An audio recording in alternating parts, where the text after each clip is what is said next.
ॲथरच्या दमदार स्कूटर्स आता कुडाळमध्ये ॲथर 450 आणि ॲथर रिस्टा. आजच भेट द्या Ather showroom, Mumbai Goa highway, Kudal, hotel spice कोकणच्या समोर. संपर्क 9730 10 64 77.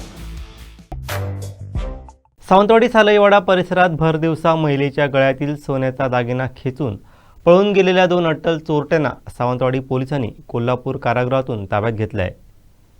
रविवारी त्यांना सावंतवाडी न्यायालयात हजर केलं असता न्यायालयानं आरोपींना 20 जुलैपर्यंत 3 दिवसांची पोलीस कोठडी सुनावली आहे.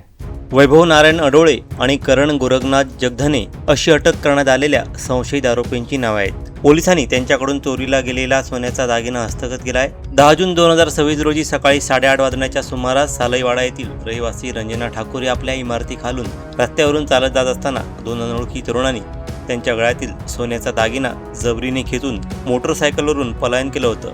या घटनेनंतर काही दिवसातच कोल्हापूर परिसरातही अशाच प्रकारचा गुन्हा घडला होता. कोल्हापूर स्थानिक गुन्हे अन्वेषण शाखेच्या पथकानं या दोन्ही आरोपींना बेड्या ठोकल्या. तेथील पोलीस तपासादरम्यान आरोपींनी सावंतवाडीतील गुन्ह्याची कबुली दिली. गुन्ह्याचं गांभीर्य ओळखून सावंतवाडी पोलीस निरीक्षकांच्या सूचनेनुसार पोलीस उपनिरीक्षक प्रमोद पाटील व त्यांच्या पथकानं कायदेशीर प्रक्रिया पूर्ण करत आरोपींना कोल्हापूर कारागृहातून ताब्यात घेतलं. या गुन्ह्यात आरोपींची ओळख परेड करावयाची असल्यानं त्यांना चेहऱ्यावर मास्क लावून न्यायालयात हजर करण्यात आलं होतं. सावंतवाडी पोलीस या प्रकरणी अधिक तपास करत आहेत.